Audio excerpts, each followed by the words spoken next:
guys know that there's an enemy that's out there with one thing in mind: to deceive, to hide the truth.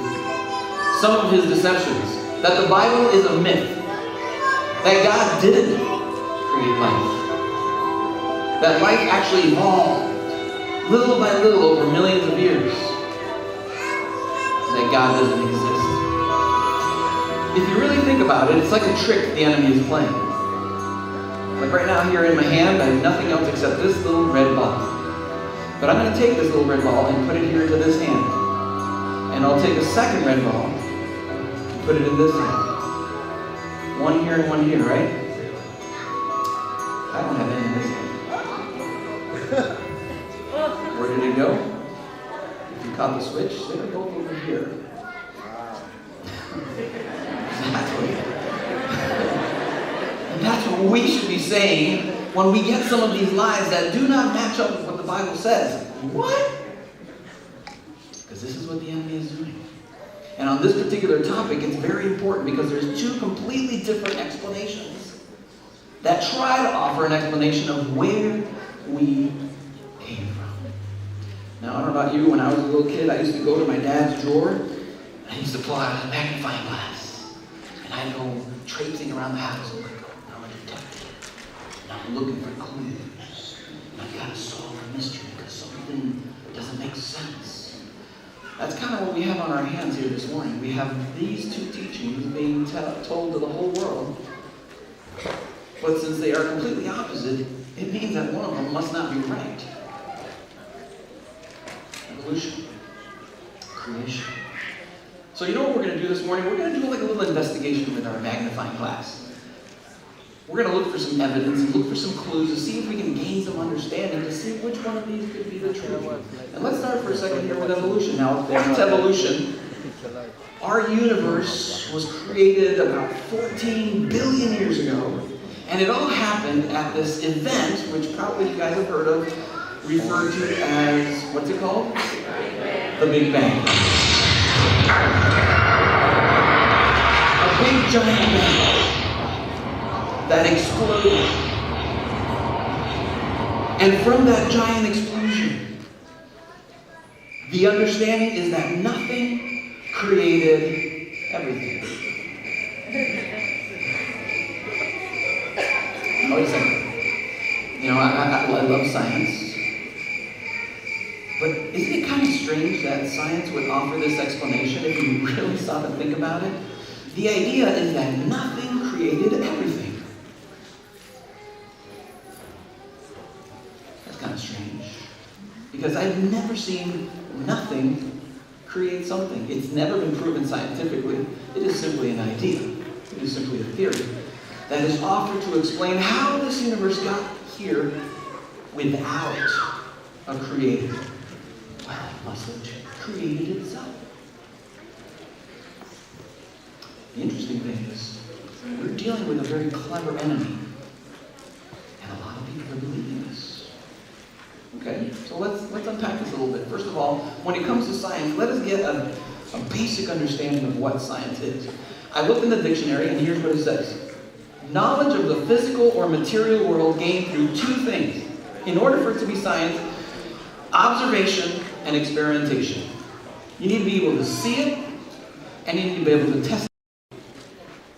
It's a simple explanation. So just to illustrate what this means, I have a bottle here, and in this hand I have a lighter. So what I'm going to do is I'm going to put the bottle right in front of my hand, in front of my mouth like this. I'm going to put the lighter on the complete opposite side. I'm going to try to blow it out. Here we go.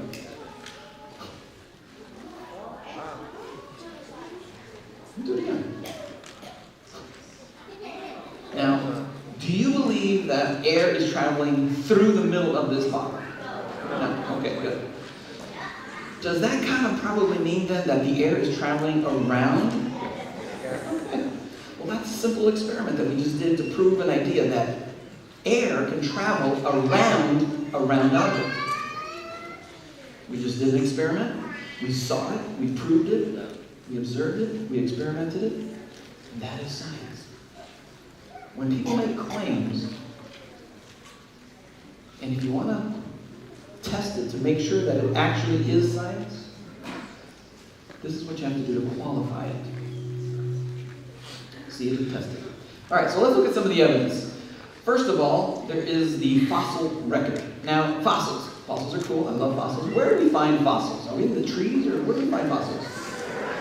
Very good. We find them in the ground. Interesting things that we pulled out of the ground, and interesting things explaining how and what they are and how they got there. Now, first of all, evolution teaches in species that are changing. Things are constantly changing. And here's a chart that probably you guys have seen somewhere in movies and TV and school or whatever. The idea is, yes, of course, we're humans now, but before that, we were something else. That we've been changing. That we came from these ape-type creatures. And before we were ape-like creatures, we were more like these frog-type creatures. And before we were frog-type creatures, we were some sort of like fish-type creatures. And before we were fish-type creatures, they say that we evolved from something similar to slime. I have a little bit of slime here. Let's see if I can get a volunteer young person that can come up for a second. I saw this young lady right here. Oh, sorry. You can be next. Yeah, I hadn't seen her. Sorry. And thank you for coming up. What is your name? Jaleesa. Okay, so your job is going to be very difficult. You have to hold your hand out like a little bowl. And I'm going to put the slime in your hands. Oh, yeah. All right, I can get it over. Here we go. You love slime.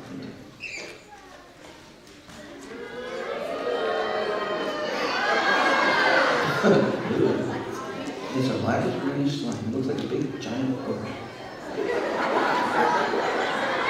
Just being real. Keep it real. Sticky, slimy stuff that you find in a pond. Now, so we have this cool looking slime here. Now, would you believe that this is a living thing right now? No. Would you guys agree? Not a living thing, right? No. Would you guys agree that if we wait a little while, it will become a living thing all by itself? But you know what? Maybe we just need to wait a little. You didn't give it enough time. Maybe if we just wait like a year, do you think it will become a living thing? Yeah. Maybe a year isn't enough time. Maybe we give it 10,000 years? Yeah. Maybe a miracle will happen if we just wait 1,000,000 years. Is that enough time? Isn't it kind of funny how maybe when pigs fly? It's interesting within the scientific community, sometimes when you can't explain something, you know what the solution is? Add time. That must have evolved into this. How did it happen? We don't know. Add more time. And we chuckle and stuff, but that's actually the explanation. If we can't explain something, we're not giving it enough time to happen, so therefore, give more time. But there's no scientific evidence whatsoever that this non-living thing will ever become a living thing. Why would we believe that this could become a living thing and continue to progress and get more complex as time moves forward? Isn't that strange? Very strange, isn't it? There's something like that, isn't it? Very weird. And you know what we're going to do? We're going to cover it up and give it to the other people. Thank you! That's fine. You're very welcome. Yeah, I don't believe too that stuff would just come to life from a non-living thing. It scientifically doesn't make sense, and definitely not cannot be proven. But we do see a lot of fossils in the ground. They say this evidence comes from the fossils. So what exactly are we finding in the ground? What are these fossils actually saying? I've actually been on several digs in Wyoming and in the Middle East, and sure, we definitely do find a lot of things in the ground. How they got there, why are they there, what do they mean? Okay, that is up for interpretation. Because yeah, the fossils are there. But what do they mean? Here's one example that I'm going to give you guys. This one's called Nebraska Man. You can see what he looks like. He's one of those in-between guys on that scale. Now, how much evidence, how much fossil evidence did they find for Nebraska Man? I put the complete list right up there. 1, 2. That's it. This drawing was produced from 1, 2. And not just a drawing, the whole belief as to how it was and what it looked like and how it walked and how everything came from 1 tooth. Now, I don't know about you, but again, coming back to that qualifying of science, I'm struggling. I'm struggling. Now here's the sad part, because that's not the end of the story about Nebraska Man. For those of you guys that know a little bit about Nebraska Man sat in the history books and the science books for about 40 years. Until somebody decided to check up on that tooth and try to, take a second look. And unfortunately, they discovered that the tooth was actually from a pig. It was from a pig. It did not fly. But it's interesting that it could have gotten so misinterpreted. And of course, they apologized. Oh, sorry, we made a mistake. We misinterpreted it. It wasn't from a transitioning fossil, whatever human. It was from a pig. And it's okay. You know what? We all make mistakes. They made a mistake. Oh, sorry. The sad part is you can still find it in the textbooks. The only difference is they don't have the tooth anymore. Now the tooth was, but we still believe in it. This is what we teach in schools. If you go to a public school, you'll learn about these guys. How much fossil evidence is there to actually prove it? Yeah. A tooth here, a bone here. Same thing with all these guys. Ramapithecus, Paking Man, Horseman, Piltdown Man. Little bone, little tooth, little whatever, and a huge imagination. Is that science though? If you want to make up stuff and believe it, that's cool. You guys can do whatever you want. But again, if people are relying on science to establish a basis of what you believe in your worldview, do you want to just base it on some guess that somebody's making? And again, there is evidence, and don't get me wrong, there's a lot of evidence in both camps. But a lot of the evidence that people think is like rock solid, waterproof, is full of holes. Piltdown Man is another example. In this case, Piltdown Man, which also sat on that chart for many, many years, turned out to be probably the largest scientific hoax ever perpetrated on our planet. Here's what happened. Scientists were so anxious to provide evidence for evolution.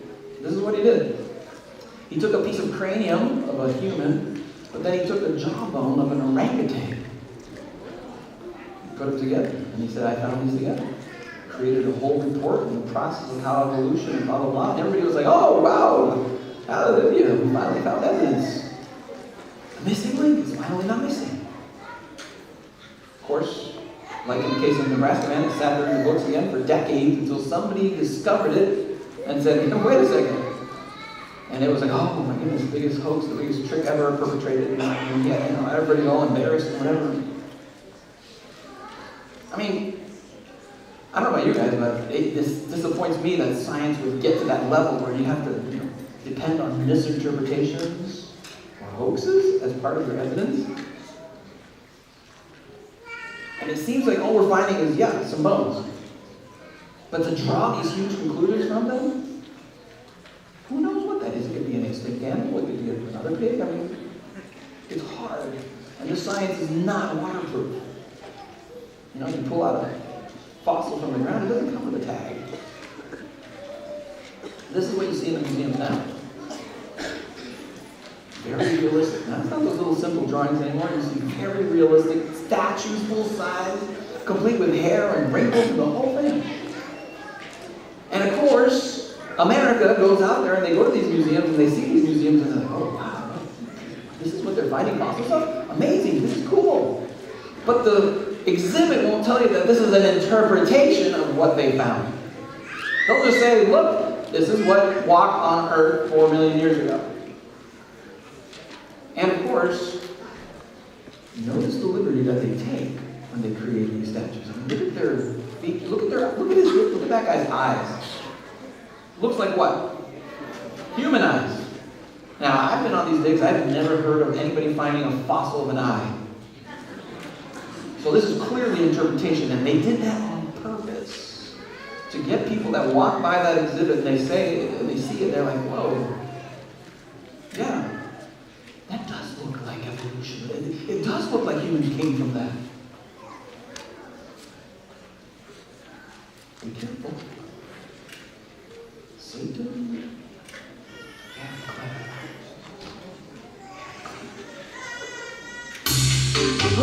It's time for a game show. I like to see if the kids are paying attention. I have a question to ask, and if you think you know the answer, you can quietly raise your hand, and I just might ask you to answer yes or no. Can science prove that something can come out of nothing all by itself? All right, I see a hand raised.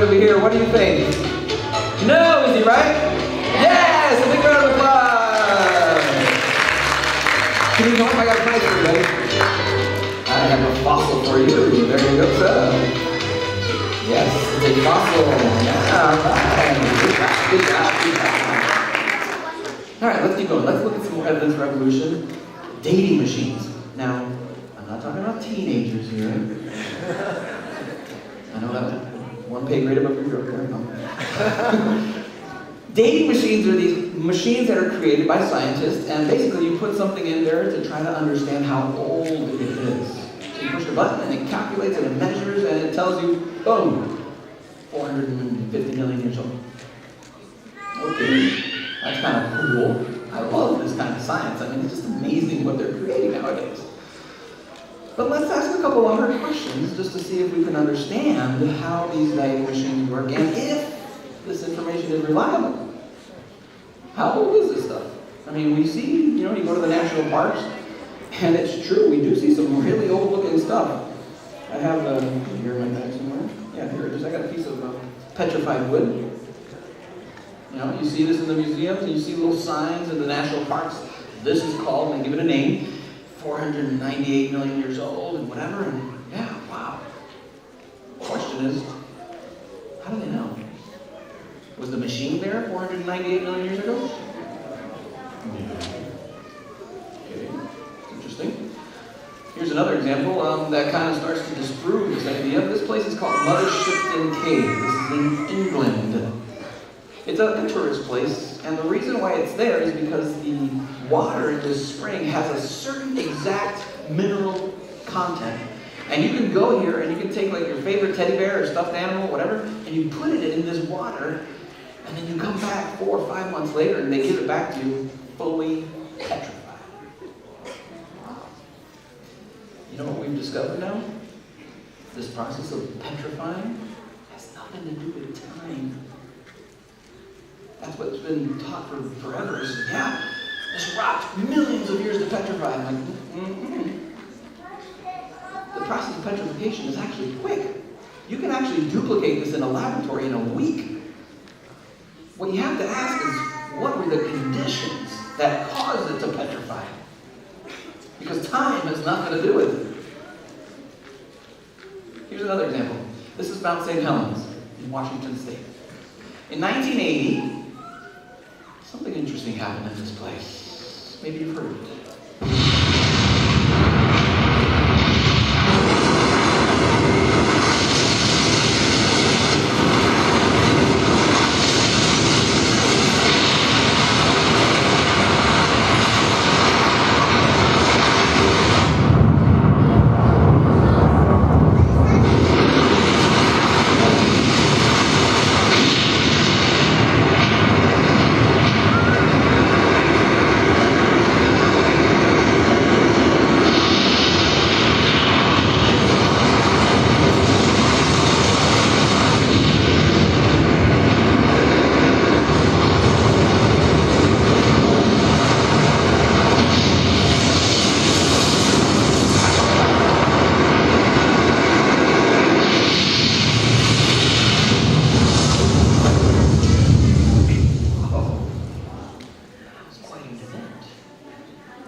Crater at the top.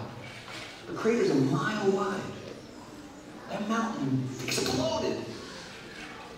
Ash went all over the place. And tons of all that material that was there just down into a valley.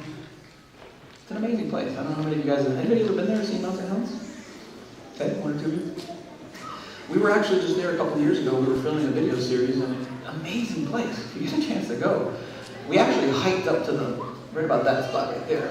It was really difficult because we were shooting a video and we had to drag a film crew up there. They were excited to go, but they weren't very happy with me on some of the other stuff that we were doing. Amazing place. Now here's why I bring up Mount St. Helens, because right here in the middle there's a lava dome that continues to form. The mountain continues to grow. New lava continues to come up. Now this is brand new rock. Brand new rock coming out. So here's what happened. Some scientists decided they wanted to test the dating machines. I'm like, hey, here's an example of some rock that we have a known age. Let's test it on these machines. Just see what it says. Just see what it says. So that's what they did. They actually climbed up there, took a bunch of rock samples, came back down, and they sent it out to laboratories all over the world that had these dating machines. They asked one simple question: how old are these rocks? They got the results back. They looked it over, and they were a little bit shocked because every single one of them had a totally different age. And I'm not talking about like 301 and 302. No. I'm talking about 300 and 3 million. And the other one said 400 million. And the dates were all over the place. And the scientists were like, wait a second. How could the same rock have so many different ages? I mean, which one's the right one? That's a problem. Yeah, cool. I like how they measure, but basically what they're measuring is how quickly the material decays. That's cool. But when you use different dating methods, you get a bunch of different dates. So which one's the right one? Which one's the reliable one? That's kind of confusing. Same thing happened at Grand Canyon. In this case, the test was a little bit differently. The scientists went and they grabbed rocks from the top layer, and then they grabbed rocks from the bottom layer. And then they basically decided to send those two out. Now, according to logic, which of those should be the older rocks? The ones on the top or the ones on the bottom? The ones on the bottom, right? They asked a simple question. Here's two rocks. Please date them. Tell us which one's older. We don't want numbers. Just tell us which one's older.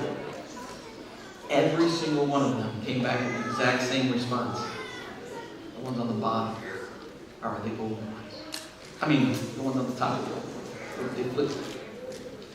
And of course, this perplexed the scientists again. I'm like, what is wrong with these dating machines? What are we missing? Why are we getting such strange results? Basically, a couple of these dating machine types, carbon-14, radioisotope dating, the way that they use the science to make the measurements, basically the calculations are based on many assumptions. Right? I mean, the machine wasn't there 3 million years ago, so it has to make some assumptions. I can live with that, okay. The question is, how reliable is it now if you're having to base your science on assumptions? And I want to illustrate this. I need a couple of volunteers. The young lady that I almost accidentally called up, where'd she go? Sophie? Where's Sophie? She left. All right, we'll get her later. How about you? And then let me get this boy right here. And then this boy right here with the bow tie. Awesome. Come on up. Oh, you both have bow ties. Sweet. All right, all three of you guys come up. Be careful here. There's cables and junk, and he's going safari. Awesome. All right, so you can stand right here in the middle, buddy. And you can come way over here, and you can stay right over there. Awesome. You're there. Why don't you come a little bit further this way, this way, this way. Awesome. Very good. We're ready. So here's what we're going to do. What's your name? David. Awesome, David. So on this end, I'm going to give you a cup. Okay? It's empty. You're just going to hang on to that for me. On this side, this young lady's going to help me by simply holding a cup, but this one I've filled with beans. Man, the cup is crushed.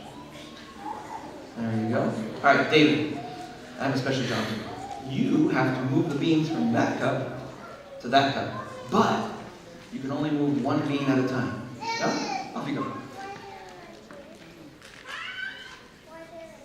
Good. Keep going. Awesome. I'm estimating that it's taken him about 5 seconds to move one bean. So let us make some assumptions and project forward how many beans should David be able to move in 1 minute, assuming he can move one every 5 seconds. Anybody? 12. Very good. Okay. Let's go a little bit farther out. How many beans should David be able to move in an hour? 720. Okay. Let's assume a little bit farther out. He's picking up the speed. How many beans should David be able to move in 24 hours, one day? 17,200 beans or something like that. How many of you guys believe that if we come back at this time tomorrow, David will have moved 17,000 beans? Anybody? Can you take it? Why? Why would that assumption not work? If we just proved a second ago that he can definitely move one bean every 5 seconds, he's probably already moved 12 beans in a minute. He's probably going a little faster, which throws off our calculations a little bit. But why do we have a problem with him having moved 17,000 beans in a day? What assumptions have we ignored? What could go wrong? He gets hungry. He gets tired. He's got to go to the bathroom. He's got to go to bed. His mom wants to go home and homework. Are you in school already yet? Or not yet? Okay. There's a bunch of stuff that can go wrong, but did we take these into consideration? No. We just assumed nothing would go wrong. Everything would just be perfect. Do the math and then just multiply it forward as long as you want and nothing will go wrong. But that's a problem. Because the real world doesn't work that way. All right, these guys are cruising. Let's give them a big round of applause for helping. Thank you so much, guys. Awesome. Thank you, guys. Be careful getting off the stage. We have to be careful with this science, guys. Because when it relies on assumptions too much, too many unknowns that did not get taken into consideration, your experiment may actually fall apart on you. Here's a couple problems. Do we know the starting conditions? No. So then how can you start measuring from a certain point going forward if you don't even know the starting conditions? That's a problem. Have the conditions always been the same? Don't know. All right. Seems like that would be important to know. Have there been any contaminations? We just ignore that one. Because if you're a scientist, you know that you're doing an experiment and there's a contamination halfway through your experiment, guess what? The experiment is over. It's useless. Isn't it amazing that they would calculate and assume that there's never been a contamination? What about all the variations in the results?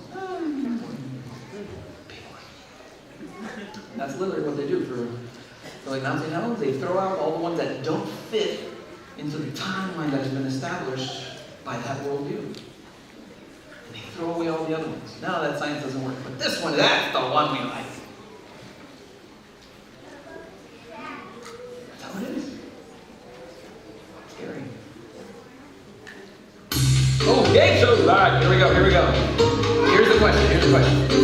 The dictionary says that real science needs what? Two things. All right, somebody that hasn't been up yet. How about this young man right here?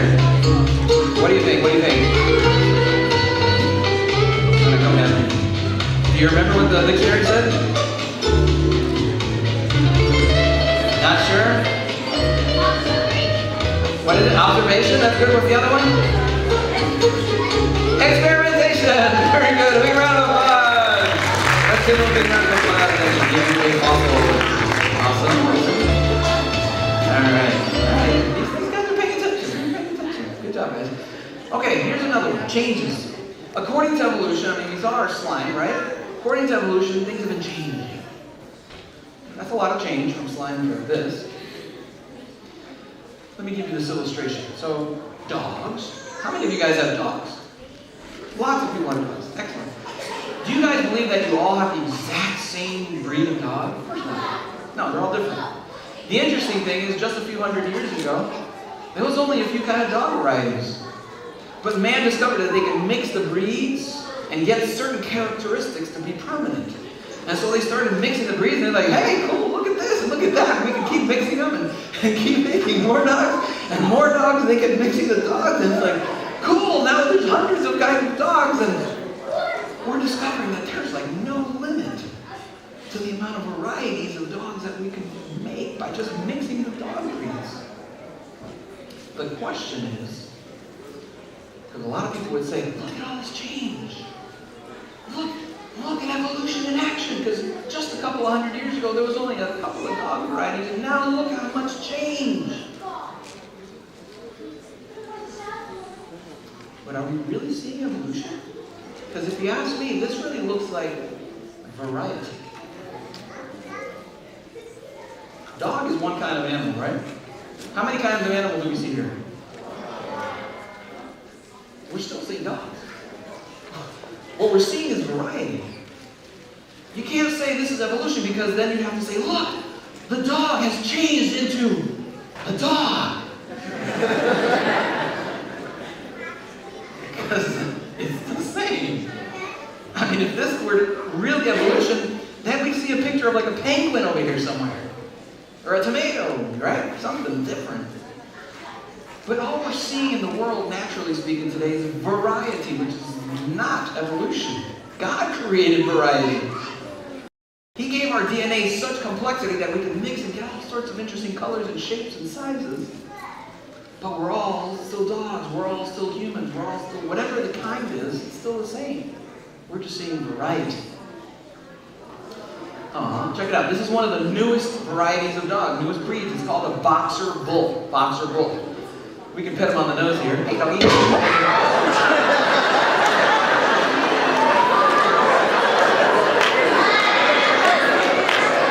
guys okay?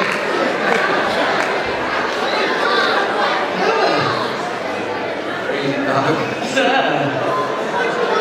Oh, the little guys. We're safe. We're safe. No, we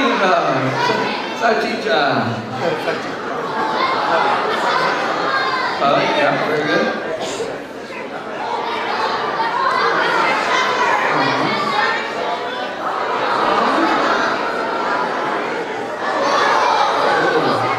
Proof that dogs can also have a bad hair day. There you go.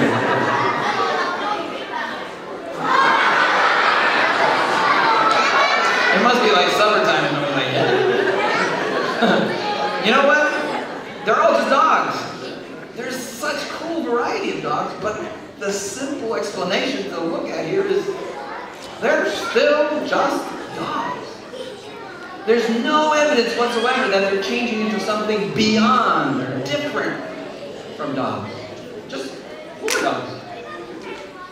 Everything in nature is the same, guys. So we look at flowers like an orchid, and you'll see that the orchid is a specific kind of flower.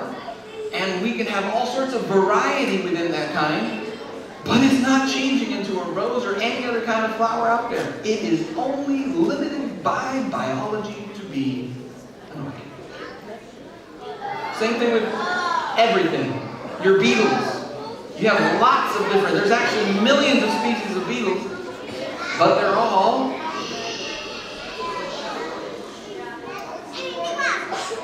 maybe some adults. They're all still just beetles. There's no evidence that they're changing into something else. Everything in nature is exactly the same. It doesn't matter if it's birds or bugs or sea fish or, whatever. All we see is variety.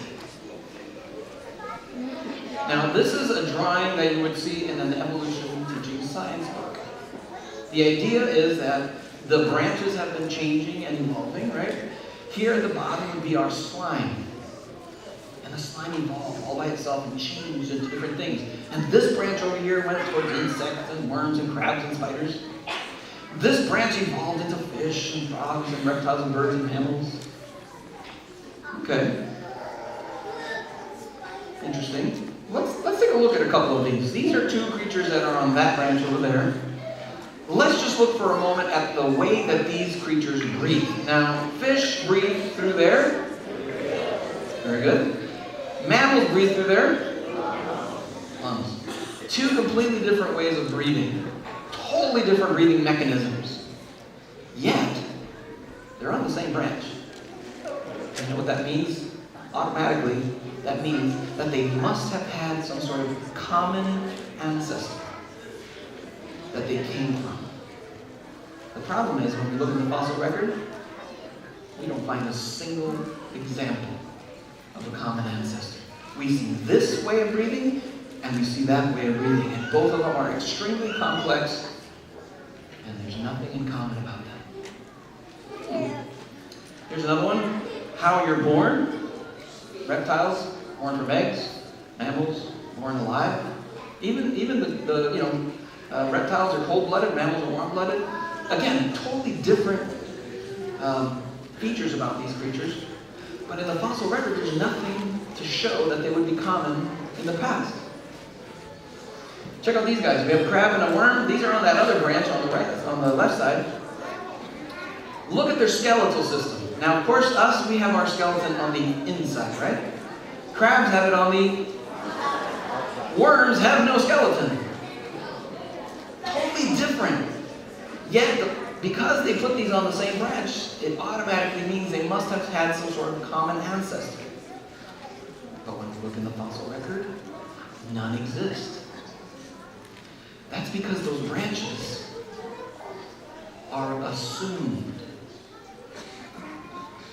Because when they try to explain how all this got here, they just draw those branches in and assume. Because science doesn't actually really back it up very well. This is, scientifically speaking, this is what we're seeing out there. We see all sorts of variety of nature and creatures all over the world, and it's profound how much variety there is. And the cool thing is when we look at what the Bible says in Psalms, oh Lord, what a variety of things you have made. In wisdom you have made them all, and the earth is full of your creatures. That's what we're seeing out there. Testing, seeing, observing. We don't see those branches. They're assumed. Anybody recognize this guy? Very good. Dragonfly. This comes from a museum that has a little sign on the bottom that says it's about 500 million years old. Okay. Now, has any of you guys seen one of these recently? Okay. Have you noticed that they pretty much look exactly the same? So doesn't that kind of beg to ask, why didn't the dragonfly change then?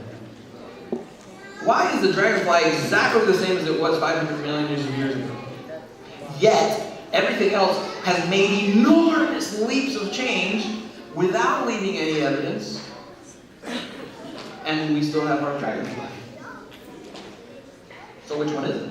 Massive amounts of change or no change? Still the same. Does that mean our dragonfly reached perfection in its design? Didn't have to change anymore? Didn't have to evolve and survive anymore? That is an ant. The ant, anybody recognize this goldish stuff it's in? Yeah, amber. It's like a sap. It's like a sticky stuff. Again, this comes from a museum, and this came from Eastern Europe, saying it's 300 and something million years old. Ants still look the same today. Why didn't these guys continue to change and evolve? Doesn't quite make sense. How about that? Snake, very good. Starfish, awesome. Good show! Hey, here we go. Yes or no? Are dating machines completely reliable? Alright, I'm going to go with the young lady this time. How about this young lady here? No, they're not reliable. They're pretty cool, but they're not 100% reliable. Let's give her a big round of applause. Come on! Awesome. Let me give you a prize. Possible. Yeah, alright. Alright, how many of you guys have heard of Charles Darwin? Okay, he made this idea of evolution really popular. The interesting thing is, in his famous book of Origins, on the Origins book, he writes, why don't we find evidence for evolution in the fossils? Whoops. That's a problem. He wrote it in his book. It's in his famous book on the origin of species. Why don't we find evidence for evolution in the fossils? This is what he wrote to his best friend when the book was being published. My ideas about evolution are not based on science. In his own words, in his hand, written. He knew that this was just an idea trying to explain naturally how all these things came about. But he was the first one to admit, hey guys, this is just an idea. This is not science. But of course, you know what happened? They got a hold of this idea, they just ran away with it because, hey, finally we have a way to explain the universe without having to include God. He thought the eye was so incredibly fascinating because it's so complex. This is what he wrote. To think the eye could have evolved is absurd. He used that word, absurd. Because he recognized how complex the eye is. If you think about it, how complex the eye is and what it has to do with the muscle and sending the signal to the brain and recognizing what you're seeing and not seeing and colors and movement. It's incredible what the eye does. And he knew that. And he said, to think that so many moving parts could have just evolved and put themselves into this exact shape and machine all by itself without a designer, it's absurd. So, just a quick overview of what we've gotten so far. A universe that comes from nothing, it's not scientific. I'm sorry. Changing species, really, we don't really have good evidence. We have some assumptions, we have some miscalculations, and some guesses. Dating machines, take your pick which answer is right, because otherwise you're just guessing. Making assumptions is not quite solid science. Evidence that's actually showing variety, not evolution, that's a problem. Creatures that didn't evolve, why didn't those guys evolve? Hard to explain. And even Darwin himself had his doubts, and he wrote about them in his book. If you ask me, guys, you have to have a lot of faith to believe in evolution. More than creation, I agree with you. The interesting thing is a lot of secular people don't know or are in denial. You actually need a lot of faith to believe in this. You can believe whatever you want. Hey, it's a free country. But be careful, because if you're trying to find and discover the truth, then it's not just about taking a pick at whatever you want to believe. And why do we see this? The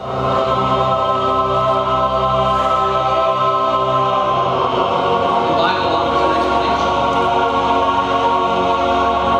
John 8:44 says Satan is a liar. He's the father of lies. Gee, that explains a few things. Why Satan is working so hard to cover the truth of this world. I don't want to be tricked. I don't want you guys to be tricked. I don't want to be deceived. Let's look at some evidence for creation. Number one, we believe that the Bible is true. That book is special to us because we believe it was God's Word.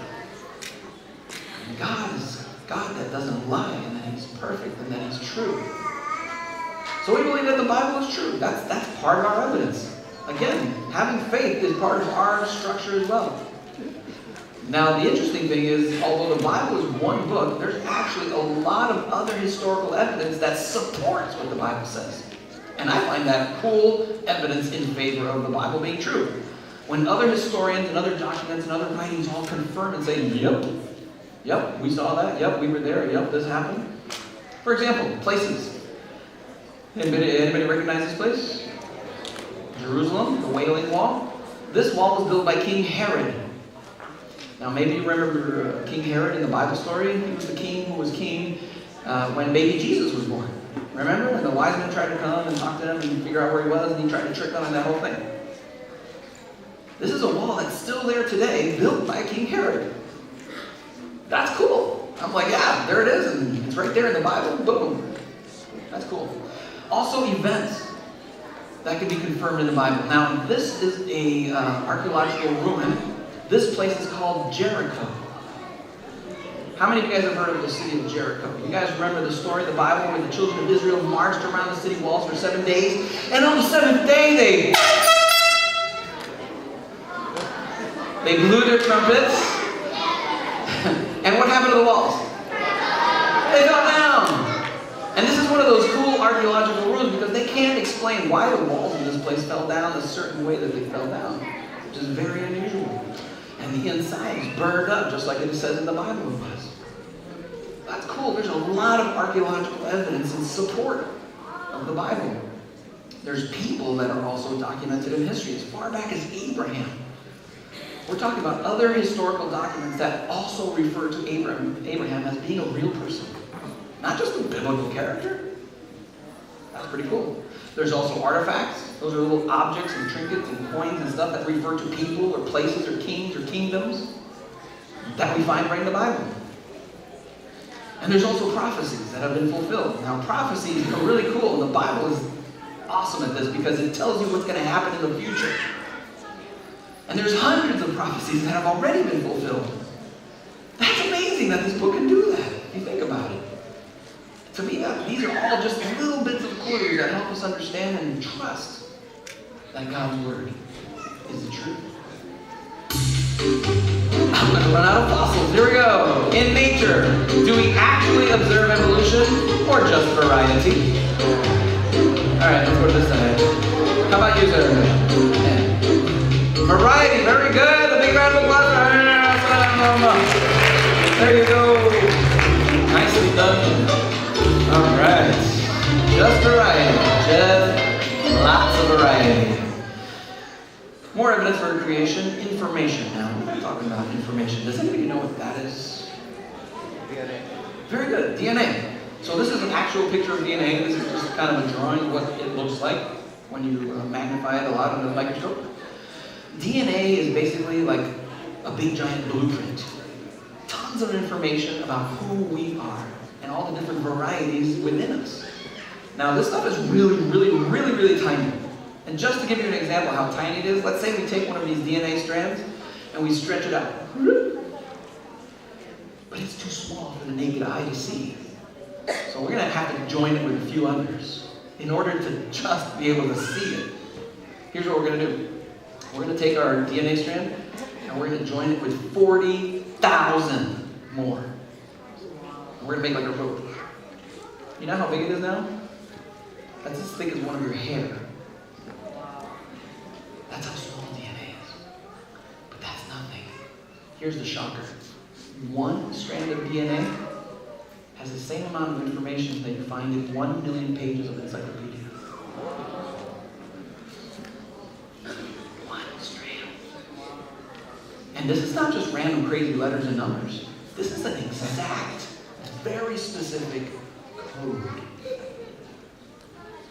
More complex than an encyclopedia. Now, would anybody believe in encyclopedias that evolved? Yeah, just some wind kind of blew it together. What about all the information and the text and the letters and the pictures in alphabetical order and no mistakes? Yeah, it just happened all by itself. It was amazing. Nobody would believe that. Everybody sees an encyclopedia set and they know somebody wrote it. Somebody edited it. Somebody took all those pictures, right? Yet this is millions of times more complex. You guys have heard of Bill Gates, right? Microsoft.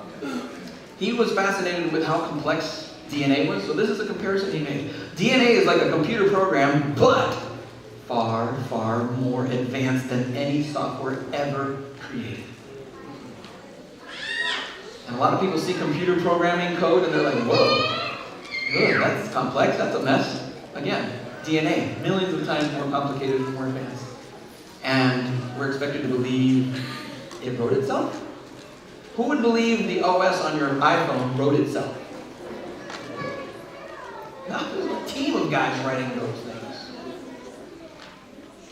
It's like going to a junkyard, and you see all this junk laying around, and you're like, whoa, what a mess. That's an old car, and that's an old refrigerator, and you're just looking around, and all of a sudden, you see in the distance a tornado!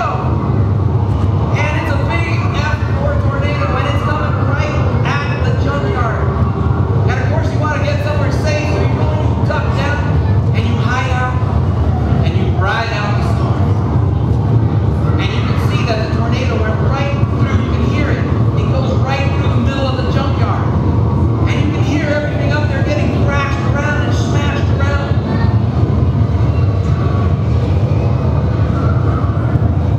And finally, the tornado moves off. And you're listening, and you're listening, and you're listening, and you're like,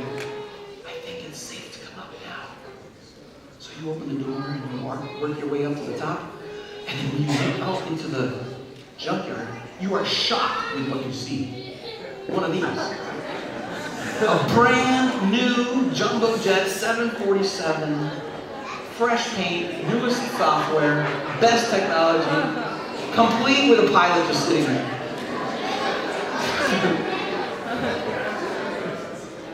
How many of you guys would believe that little fairy tale? Because evolution is asking you to believe far more than that. This is one of the most complex machines that humans have made. Nobody would believe the airplane, the 747, built itself. When you ask scientists what's the most complex thing in the entire universe, you know what the answer is every single time? The human brain. Everybody agrees that the human brain is by far the most complex organism, machine, whatever you want to call it, in the universe. Yet evolution's explanation is that our brain evolved all by itself. Nobody designed it, nobody wrote it, nobody created it, it just happened by itself. I'm sorry, but if you have somebody tell me that this thing just evolved all by itself without any creative design or input from anybody, normally people would say they're crazy. All right, here's another illustration. I have a dog. Is there a 4-year-old volunteer that would be willing to help me? Is there a 4-year-old? 4? You're 4, buddy? Can you come up and help me for a second? Awesome. Thank you, sir. Oh, she's 4. I think she's a little messy. She's not quite walking yet. All right, here's my buddy. Thank you. We get more volunteers. Yeah, come on up there.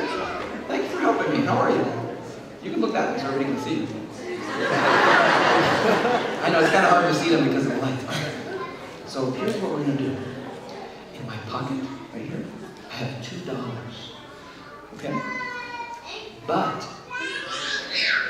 one of the dollars is fake, and one of the dollars is real. I want to see if you can figure out which one is which. Okay? Don't help them. Okay, so here's $1. You can see George Washington and the 1. Here's another $1. It's very, very similar. There's a George Washington and the 1. Which one do you think is the real dollar? Is this the real dollar? That looks like that one? Or do you think this is the real dollar?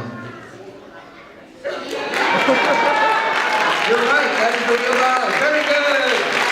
You can keep it. Hey! All yours. Thank you. Good job, buddy. Good job. And let me tell you, I pick on 4-year-olds on purpose because these are the littlest guys out there. And do you think for a moment that even 4-year-olds want to have the truth? They deserve the truth. And everybody up from that age, all the way up to any age possible, we all want the truth. Nobody wants to go to 7-Eleven with this to buy candy. They'll laugh at you. They'll say, that's a fake. Come with the real deal. Remember, we don't want the fake. We don't want to be tricked. We don't want to be deceived. We want the real deal, and even our children deserve to have the truth. All right, do we have another volunteer that can help me?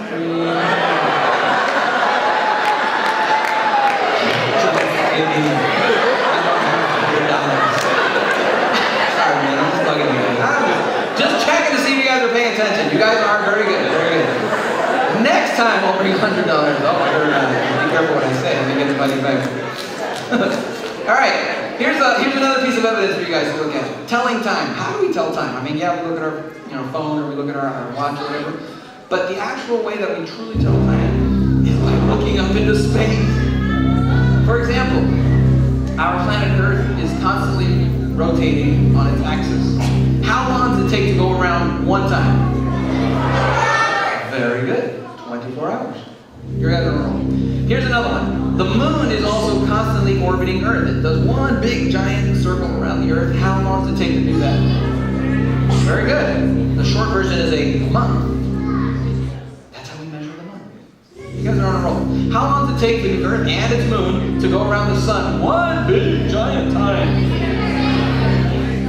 1 year. 1 year. Very good. 365.24 days. You guys are good.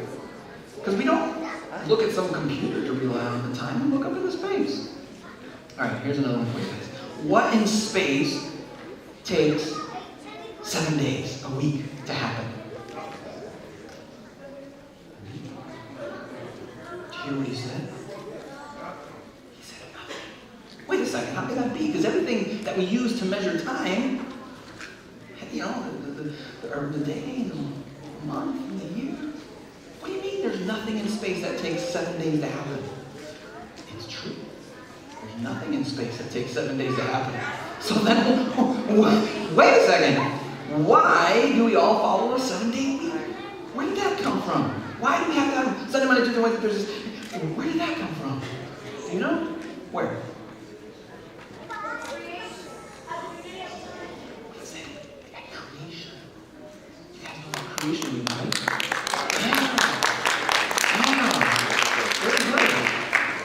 The Bible says right there in Genesis, God created for 6 literal days.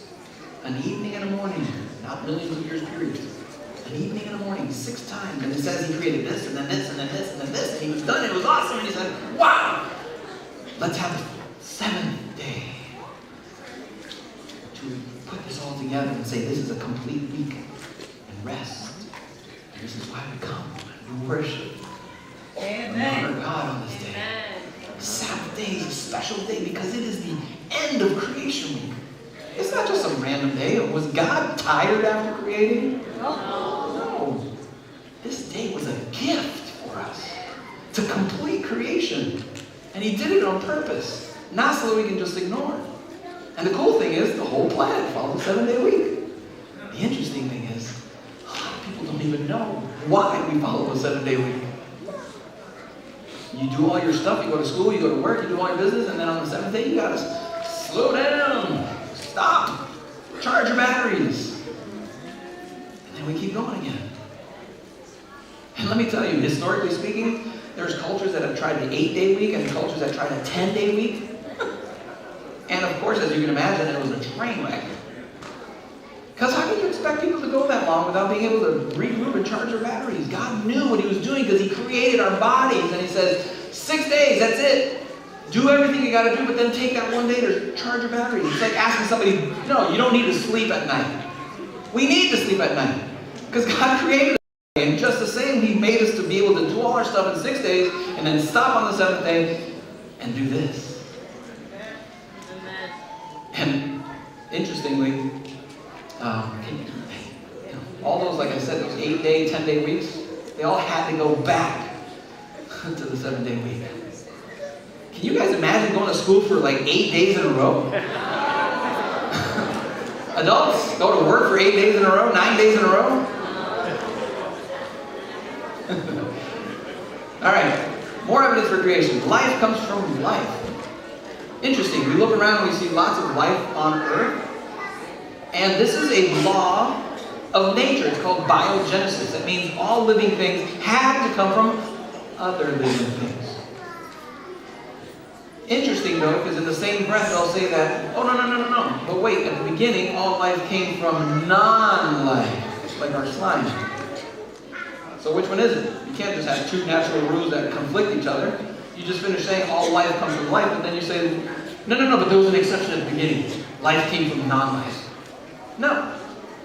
You can't have your cake and eat it too. The flood. I'm picking on this story for a quick second because a lot of people say, oh, those stories in the Bible, they're so, And I'm picking on the flood because a lot of people say this is one of the hardest to believe stories in the Bible. I've had people walk up and this, the story of the ark, oh my goodness. How can you guys preach that stuff? How can you even believe that stuff?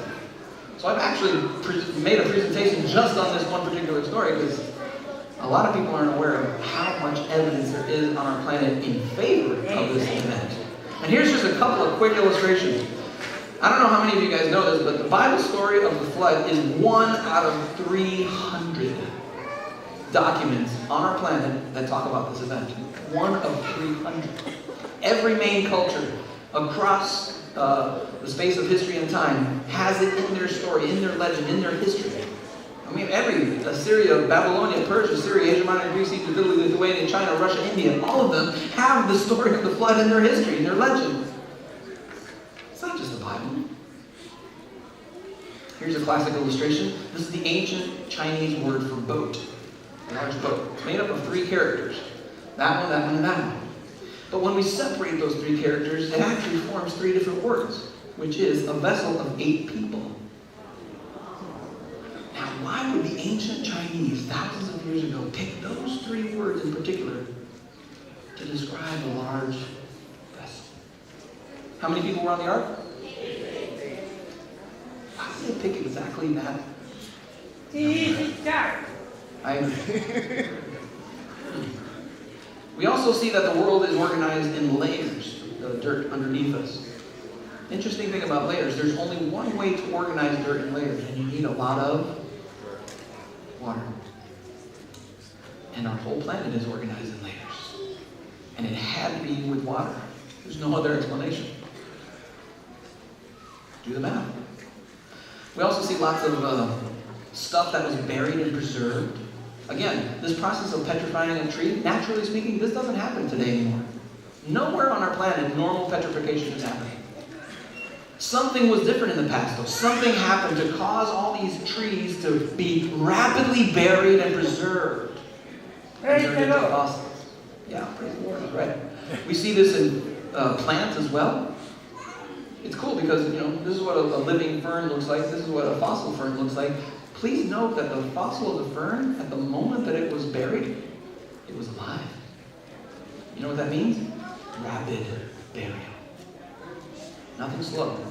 And we find this example over and over and over all over the world. Rapid burial buried all sorts of living things all over the world.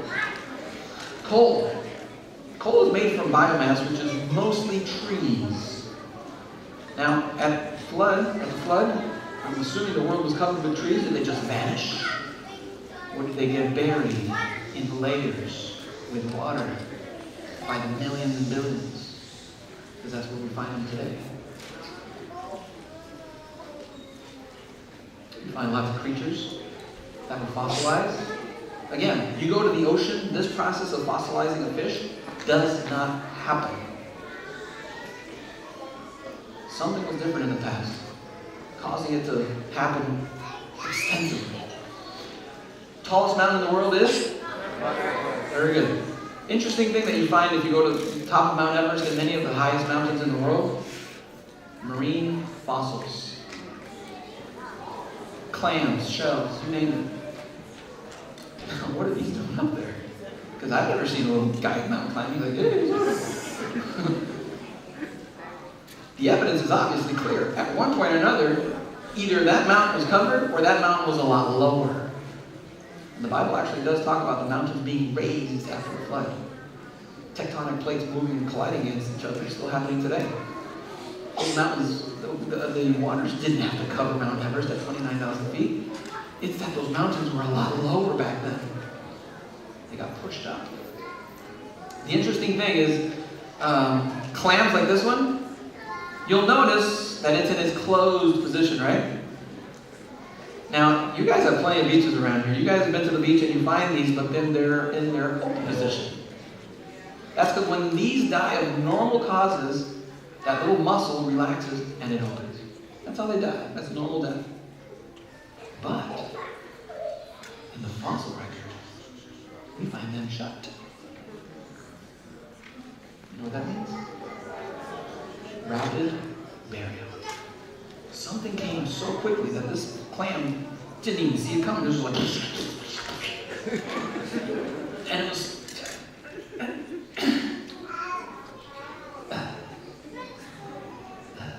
It died in its closed position, unnatural. This is not how they normally die. This was buried alive, rapidly. And here's the kicker. These are the most common fossils on our planet. And they're all in their closed position. All died of unnatural death. Did not get to die the normal way. This happens all over the world. Do the math. You compare what we see in nature, and you compare what you read in the Bible, every single time. Imagine. World history. So, yeah, there's a lot of old stuff out there, old drawings, old documents, old carvings, old buildings, old everything, old history. The cool thing is, you ask each one of these studies, and you ask, what's the oldest of that? What's the oldest of that? What's the oldest building? What's the oldest drawing? Guess what? They all go back to about 5,000 years ago. Human history seems to have started going forward about 5,000 years ago. Wait a second. Evolution says that humans have been around for almost 1 million years. Well, guess what? History disagrees. Because history can only provide evidence for the last 5,000 years or so. And the interesting thing is, when humans appeared on the map, historically speaking, they weren't these dumb evolving brutes. They were highly intelligent. I mean, they were building pyramids. We don't even know how they build pyramids today. They were mapping the stars. They had indoor plumbing. Interesting. That history even disagrees. All right, it's time for another game show. Here we go. The question is, where did the 7-day week come from? All right, let me see if I can come down here a little bit. How about you? Where did creation? She says creation. Is he right? Yeah! A big round of applause. Let's give her an awesome. Awesome. There you go. You're very welcome. Awesome. You guys are paying attention. I'm so proud of you guys. You guys are awesome. All right. We can go on for hours, but this is the last one. Last piece of evidence that we're going to take a look at. Intelligent. Why? I want to eat. I'm with you though. I'm hungry. All right. Here we go. Last one. Intelligent design. What is intelligent design? Okay, so who is that? Very good. How many of you guys believe that this drawing of Mona Lisa evolved? That it drew itself? Nobody drew it. It just somehow some paint just kind of splattered and there it is. No. That's because you guys are being very intelligent and know that somebody drew it and that somebody is very good. That's intelligent design. When you look at something and you know somebody drew that. When you look at this building, do you think, wow, this building evolved so nicely? Or do you believe somebody designed it, somebody built it? Yeah. That iPhone that you guys have in your pocket, do you guys evolved or do you guys know that somebody designed it? Did you have to be there in order to believe that somebody designed and built your iPhone? No, because you look at it and you know that it's a complex machine. Somebody had to design it. Somebody had to do that drawing of Mona Lisa. That's intelligent design, and you don't need a rocket scientist to know when something complex got designed. As a matter of fact, anything that's complex, anything that's a machine, had to have a designer. So this is an example of what I call low-tech intelligent design, a mousetrap.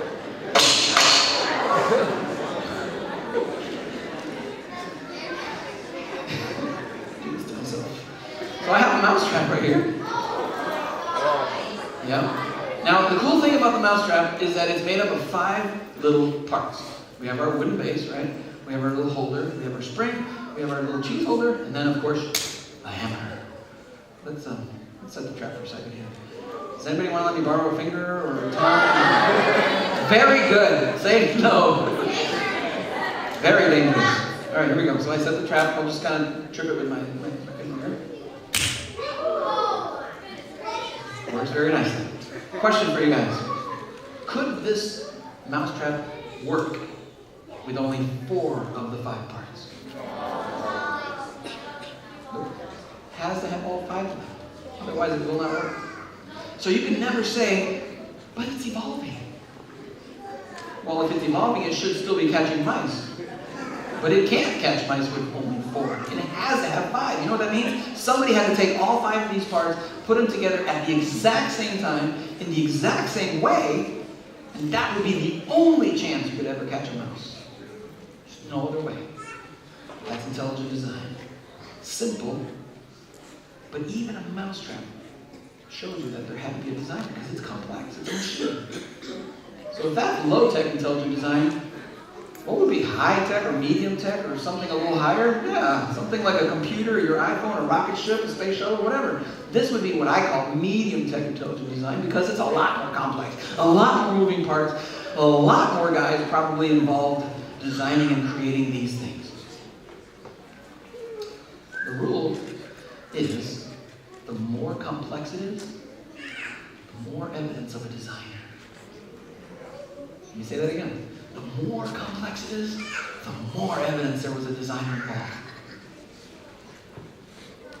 Low tech, medium tech, what would be high tech? How about we try bioluminescence?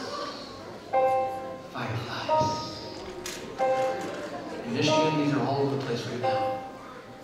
Amazing little creatures because they have the ability to create 2 chemicals in their body. And when they want to make light, they mix those 2 chemicals in a 3rd compartment, and the 2 chemicals react and make light. It's really cool. Pretty much exactly the same as you see with these glow sticks. There's 2 chemicals inside, but they're separated by this little glass flask.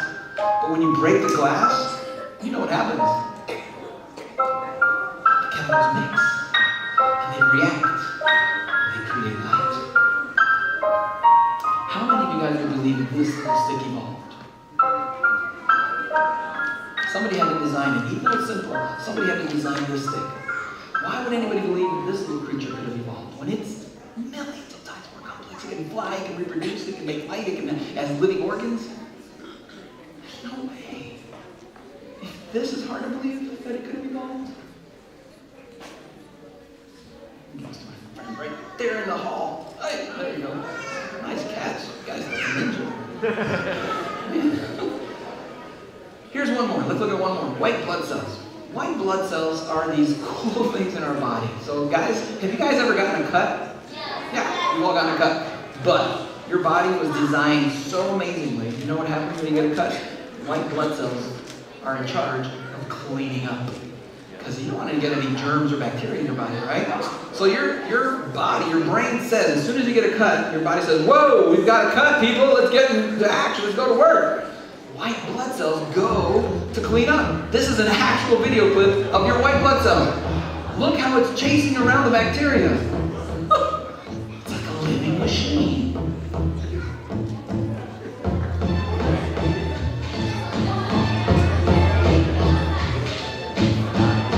Got it. Guys, there's millions of miracles happening in your body right now. Every second of your life. Everything around you. It's designed everywhere. Those trees out there, they're not there just to look good. They're making air for you. It's everywhere. And if you ask me, guys, when you look at all that evidence, it points to the Creator. Amen. And that Creator is my King. The Bible says, my King is the King of the Jews. He's the King of Israel. He's the King of righteousness. He's the King of the ages. He's the King of heaven. He's the King of glory. He's the King of kings. And he's the Lord of lords. That's my King. I wonder do you know it? My King is a sovereign King. No means of measure can define his limitless love. He's enduringly strong. He's entirely sincere. He's eternally steadfast. He's immortally graceful. He's imperially powerful. He's impartially merciful. Do you know him?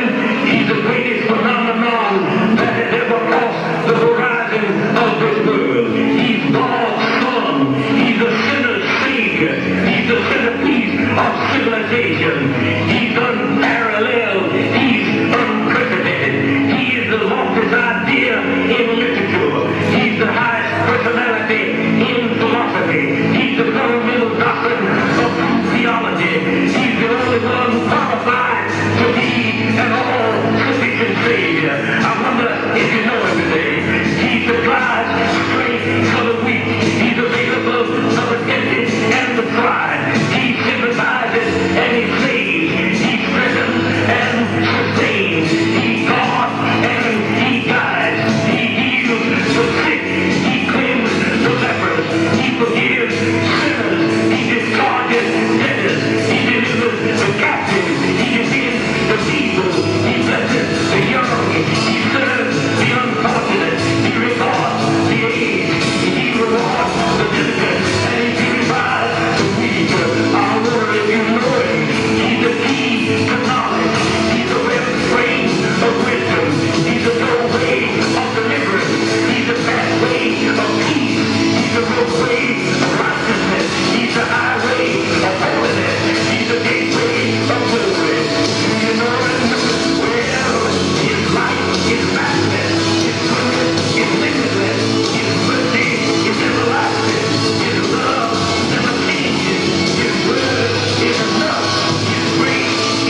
the enemy is out there to challenge us, or to deceive us, or to trick people to not know this amazing news. Remember, Satan hates God. He'll do everything he can to prevent people from knowing about him. But we have been given a task to share this. It's our job. It's what we've been called to do. And the Bible tells us right there, all things were made through him. And nothing that has been made was made without him. Yeah, we've gotten pretty smart at reorganizing stuff. But if you think about it, we can't even make dirt. God is the one who has created everything. And even though we messed up and we sinned, God still gave us an escape route. He sent his son, a God, to die for us so that we can have a second chance. And why would he do this? Have you thought about that? Why would he do this? And the answer is simple. Because he loves us. Because he created us. The Creator loves his creations. Kids, if you've ever made a little Lego dude, you love that little Lego dude you made. Well, God made us, and that's why he wants to save us. And he's given us this amazing gift of salvation. It's the last step to understanding that started at the beginning of creation. It's a process that takes us all the way through to understanding that the end of this is that God wants to save us, his creations. But the question is, will you accept this gift? Because I can't force it on anybody. Your mom can't force it on you guys. Each one of you guys has to make that decision all by yourself. Nobody can make it for you. You guys have to make a decision in your life to say, God is my creator. I accept that. And I want to follow that God for the rest of my life. I want to do that too. And when you guys get bigger, and I know some of you guys have done this already, the decision you make leads you into baptism. That's like a way of saying, yes, hey, world, I want to follow God. I want to honor him with the way I live and everything I do. But that decision starts with you guys. It's in your hands. It's in your hands too. Because you don't have to be little to make this decision. It's for everybody. This God is for everybody. But the invitation is for you to accept him. Let's pray. Father, Creator, we love you. We worship you. We know you're the Creator. We accept you. We love you so much. Thank you for everything you've done for us.